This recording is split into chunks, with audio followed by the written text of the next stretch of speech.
bersama Ko Dennis Lim.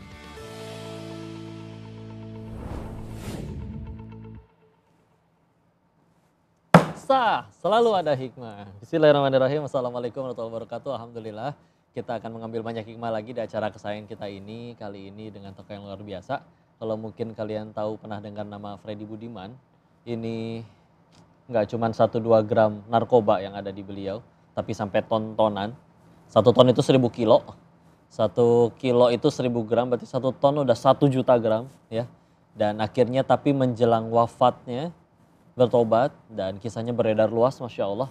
Dan yang menjadi wasilah hidayah dari Allah kepada beliau. Nah ini adalah bintang tamu kita kali ini Pak Kiai Hasan Makarim. Assalamualaikum warahmatullahi wabarakatuh. Waalaikumsalam warahmatullahi wabarakatuh. Kiai sehat ya? Alhamdulillah. Izin mau nanya-nanya Kiai ya, banyak ngambil hikmah nih Alhamdulillah. Jadi beliau ini pemirsa sudah berkhidmat di Nusa Kambangan yang kau tahu 30 tahun betul Kiai? 30 tahun lebih ya. 30 tahun mendampingi para narapidana di sana dengan berbagai macam kasus ataupun juga vonis hukumannya.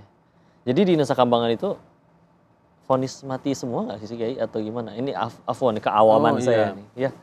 Insyaallah. Atau orang masuk ke sana tuh gimana sebetulnya Kiai? Beragam sih seluruh level pidana ada semua jadi hukuman mati, seumur hidup 20 tahun dan ada juga belasan tahun, ada yang di bawah 10 tahun juga di sana ada. Oh, jadi bukan yang cuman vonis mati aja. Tapi kan sependek pengetahuan orang awam mah di situ berarti yang paling berat kejahatannya dihukumnya di situ tempatnya ya. Ya resiko tinggi ya, yang memiliki resiko tinggi. Jadi sana. Oh, jadi kayak tindakannya ini beresiko untuk mencelakai banyak orang maka diletakkan di situ. Masya Allah. Dan ini sudah 30 tahun dan kalau pengen tanya-tanya tentang Freddy Budiman ini kan saya dapat ceritanya sebenarnya dari Ustadz Fatih Karim.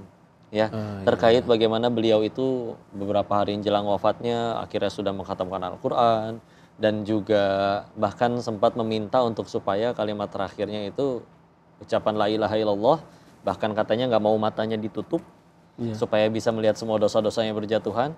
Itu benar kisahnya itu? Iya betul, beliau tidak mau ditutup wajahnya ketika menjelang saat-saat detik-detik terakhir ya. Syahadatnya sama Kiai jangan? Waktu masuk Nusa Kambangan sudah dalam keadaan muslim. Oh sudah ya? Muslim ya. Terus akhirnya beliau sempat berapa lama di sana Kiai? Berapa tahun sekitar, karena itu kadang-kadang di Bon keluar, balik lagi, terus pindah lapas di Nusa Kambangan. Ini sekitar 2 tahunan lebih mungkin. 2 tahunan, ya Masya Allah. Terus gimana, saya kepikirannya gimana nyentuh hati merekanya itu Kiai? Dari yang mungkin dulunya kan nggak peduli saya mau berbuat seburuk apa demi keuntungan atau nggak perut sendiri atau nggak peduli ada orang wafat, kita tahu seperti yang narapidana bom Bali juga ada di situ sampai akhirnya mereka bertobat. Itu komunikasi Pak Kiai dengan mereka itu seperti apa Kiai? Pada awal beliau dikirim ke Nusa Kambangan, posisinya di Lapas Batu tepatnya di ruang khusus ya, sel khusus, terpisah dengan warga binaan atau napi yang lain. Ya. Ketika itu kan masa pengenalan lingkungan Mapenaling gitu disebutnya. Saya belum pernah jumpa dengan beliau juga belum pernah jumpa dengan saya. Tapi melalui Kalapas, melalui petugas ingin jumpa dengan saya waktu itu. Meskipun semula belum boleh berjumpa, tapi dibolehkan akhirnya jumpa, dikawal dengan beberapa petugas. Ya. Dan perjumpaan pertama ketika dia di dalam sel itu, kita tidak sentuhan fisik, tidak bisa. Dihalangin kaca gitu atau? Di jeruji, berlapis jeruji. Ya gitu. Satu kalimat yang sangat istimewa ketika itu diungkapkan oleh beliau, Pak, saya mau bertobat di sini. Itu kalimat pertama yang diterimakan kepada saya itu, saya mau bertobat di sini. Dan Freddy beruntung sekali ketika menjalani eksekusi, Allah memberikan hidayah sama Freddy untuk bertobat. Dan ketika wafatnya dapat kisah juga ya ini dengar. Nah ini alhamdulillah bisa langsung dengar dari Pak Kiainya. Kan salah satu ciri husnul khotimah yang kita tahu di hadis-hadis Nabi adalah dahinya berkeringat. Ya. Apakah beliau benar begitu juga? Iya betul. Jadi kelihatan sekali ekspresi di sebelum berangkat ke lokasi itu kan di ruang isolasi ya bersama kami di sana gitu. Zikir, doa, kemudian ya kalimatnya santun, tawadu ya.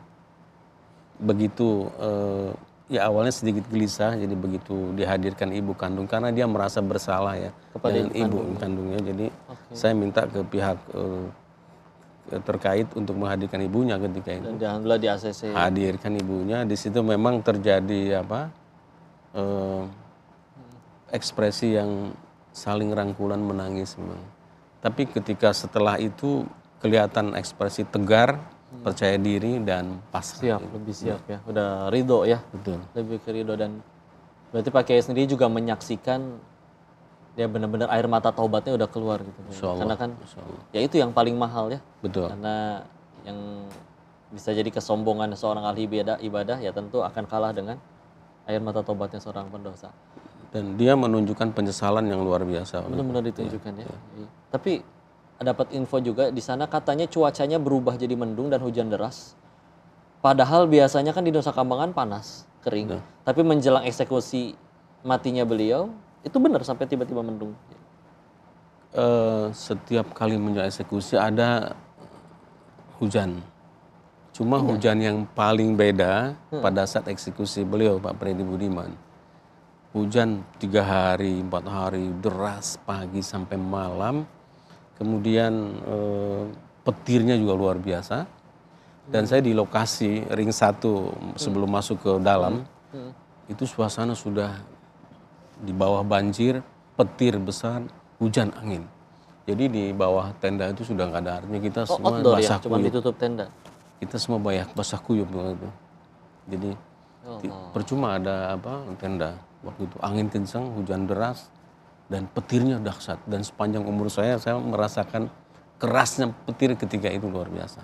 Oh, Masya Allah. Pemirsa, ini ada kita banyak hikmah yang sudah kita dapat di pertanyaan-pertanyaan yang di awal ini. Tapi akan masih banyak lagi kita gali hikmah lebih dalam dari Pak Kiai. Untuk itu jangan kemana-mana. Selalu ada hikmah. Banyak kekerasan mungkin pada waktu itu ya. Dan di fasilitas yang super prihatin ya. Sehingga ekspresi mereka kalau ada orang baru masuk itu bertanya besar. Ada apa orang ini? Mau ada apa? Gitu. Sinis gitu juga. Ya, sinis.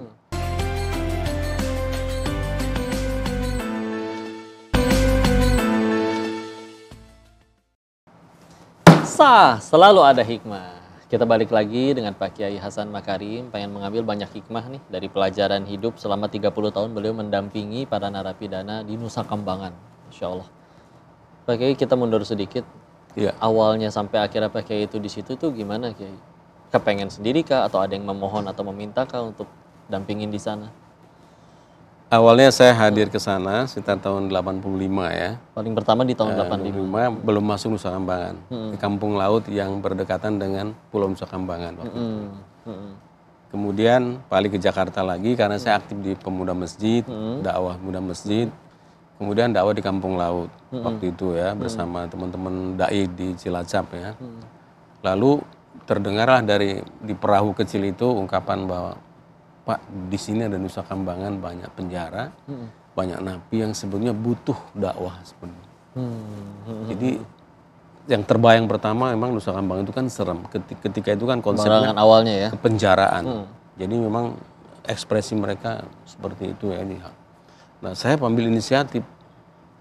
Lalu saya ketemu di sebuah masjid dengan pegawai lapas. Oke. Nah, ngobrol. Tertarik saya semangat untuk nyebrang ke sana. Di waktu berikutnya, tahun 90-an itu saya mulai survei ke dalam. Dan diizinin ya untuk sampai masuk ketemu sampai napi. masuk ke dalam penjara waktu itu. Ada 4 lapas waktu itu ya. Iya. Batu, besi, kembang kuning, dan permisan waktu itu ada 4. Saya keliling, masuk, dan memang suasana di dalam memang beda. Banyak orang. Suram gitu ya. Iya, karena mereka konsep kepenjaraannya. Banyak kekerasan mungkin pada waktu itu ya. Dan di fasilitas yang super prihatin ya. Sehingga ekspresi mereka kalau ada orang baru masuk itu bertanya besar, ada apa orang ini? Mau ada apa? Gitu. Sinis gitu juga. Ya, sinis. Ya, tetap saya konsul ke Kalapas, ke bagian pembinaan ya. Akhirnya saya mulai pendekatan. Dikawal dengan petugas ke dalam. Bertemu beberapa orang ketika itu. Masya Allah, itu awalnya dan sampai sekarang ya. Terus. Menurut Pak Kiai, kan sebetulnya itu salah satu iqab namanya hukuman kan untuk supaya orang itu ya berhenti dari kesalahannya. Jerah, ya. Sejauh ini di Nusa Kambangan yang terlepas yang hukuman wafat Pak Kiai, semuanya selesai gitu. Maksudnya tobat, akhirnya benar-benar berhenti, masuk dan keluar itu benar-benar udah jadi manusia yang berbeda, jadi benar-benar jauh lebih baik. Selama ini seperti itu kah? Atau ada yang masih benar-benar keras hatinya, masih nggak ngerasa salah? dan masih naudzubillah berbuat salah lagi. Betul. Jadi memang tahapan dakwah di dalam itu pertama kayak stadium general ya, di masjid ya.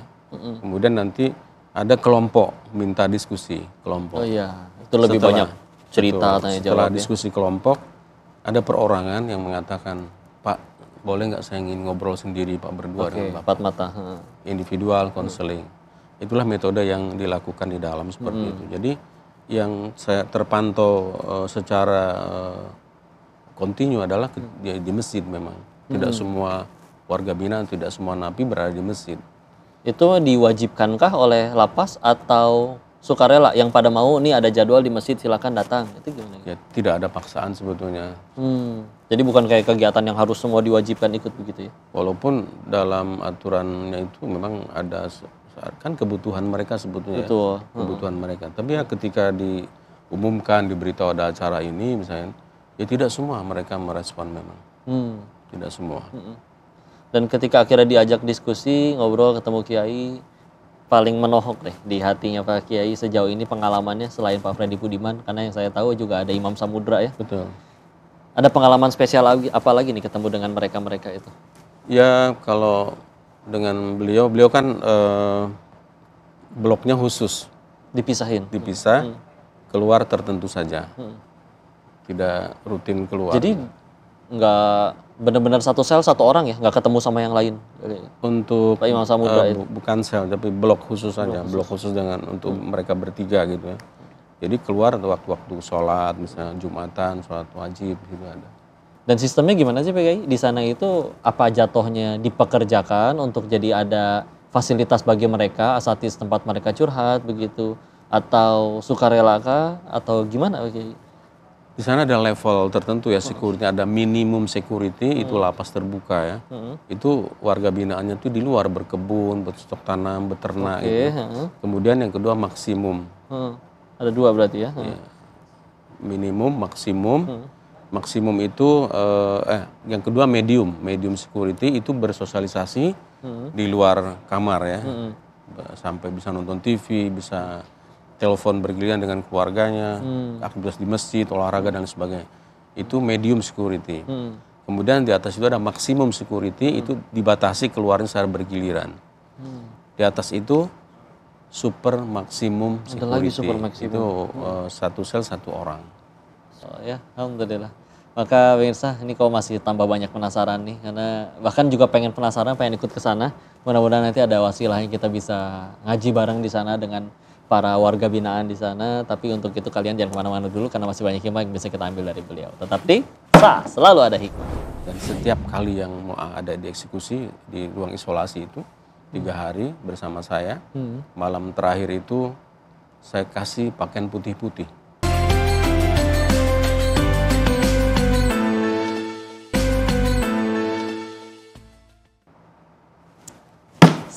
Selalu ada hikmah. Kita balik lagi dengan Kiai Hasan Makarim untuk mengambil hikmah-hikmah terbaik dari pengalaman hidup beliau ya. Oke, saya pengen mencari ya contoh taubatan nasuha. Karena saya akui juga sendiri punya salah, tentu kita semua punya banyak dosa, dan yang paling baik di hadapan Allah dari semua pendosa kan yang bertobat ya. Tapi kan mencari orang yang taubatan nasuha ternyata itu apalagi prakteknya ya, tidak semudah yang dibayangkan. Yeah. Nah ini Pak Kiai menurut saya berada di tempat yang paling tepat. Pernah nggak menyaksikan praktik taubat nasuha yang menurut Pak Kiai ini paling Masya Allah dari perubahan dari dulu sampai sekarang ya? Barangkali ada pengalaman Kiai yang... Iya, ini ada Kang Denny Setia Maharwan, asal namanya Jawa Dennis Barat. juga? Ya, Denny Setia Maharwan. Ya. Wah ini Masya Allah, disebut nih namanya. Alumnus perguruan tinggi negeri di Indonesia ini. Ya. Beliau kasus obat-obatan terlarang. 25 tahun yang lalu. Ditangkapnya? Iya, 25 tahun yang lalu. Sampai hari ini? Masuk ke lapas. Di lapas sudah 25 tahun dan dia betul-betul berubah totalitas. Tidak pernah sentuhan sama sekali dengan masa lalu. Dia jadi orang taubatan nasuha.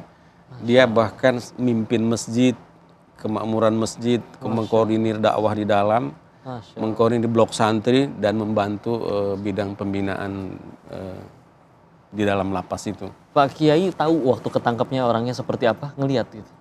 Saya waktu itu awal jumpa di Pasir Putih ya, di awal masuk di Pasir Putih itu, saya tidak tahu awalnya waktu itu ya dalam proses penangkapan, tapi masuk ke Nusa Kambangan itu dengan sekarang mungkin sekitar 18 tahun yang lalu ya, ya ekspresinya biasa aja, walaupun ada lah istilahnya sedikit ekspresi yang kecewa misalnya dengan apa yang terjadi gitu ya. Pastinya dia betul-betul menunjukkan penyesalan ya, penyesalan. Kemudian dia bertobat, berjanji tidak mengulang dan melakukan perbaikan yang luar biasa. Dan membuktikan. Masya Allah. Jadi betul-betul menyesal itu dibuktikan dan tidak mengulang sama sekali. Selama 25 tahun di Nusa Kambangan tidak pernah sentuhan lagi dengan masa lalunya itu. Masya Allah. Masya Allah. Dan kalau Allah sudah ingin menghukum seorang hamba karena dosanya, tentu kan mudah sekali ya, kita itu dimatikan kapan saja. Tapi dengan sekian banyak dosa yang sudah kita lakukan, masih diberikan kesempatan sampai benar-benar jadi manusia yang berubah, bismillah. Nah itu contoh banget ya untuk dan ini sebetulnya saya udah anggap beberapa kali ke menteri ya, ke dirjen ya waktu dulu ya. Ini keberhasilan, ikon keberhasilan pembinaan napi. Saya minta kalau bisa nih proses hukum sekarang terakhir ini, kalau dia berubah dari SH ke 20 tahun, maka dia akan bebas. Karena sudah 25 tahun. Betul. Ini akan saya ajak dakwah dari lapas ke lapas mantan napi untuk napi. Mudah-mudahan ini ditonton ya. Dan ini sudah jadi ustadz di dalam dia. Masya Allah, tabarakallah. Saya pengen ini nih, Kiai penasaran. Kalau misalkan naudzubillah, ini misalkan ya, saya adalah narapidana yang terhukum eksekusi mati dan menjelang detik-detik eksekusi tersebut, biasanya Pak Kiai ngasih nasihat apa kepada beliau? Kalau misalnya orangnya itu adalah saya. Ngobrol bahwa Allah itu pengampun, penerima tobat. Sampai dikatakan Allah membuka ampunan di waktu malam bagi pendosa di siang hari. Allah membuka ampunan di siang hari bagi pendosa di waktu malam hari. Dan Rasulullah dalam sabdanya, Allah menerima tobat sebelum roh itu sampai di kerongkongan. Kesempatan emas, tunjukkan tobatan nasuha.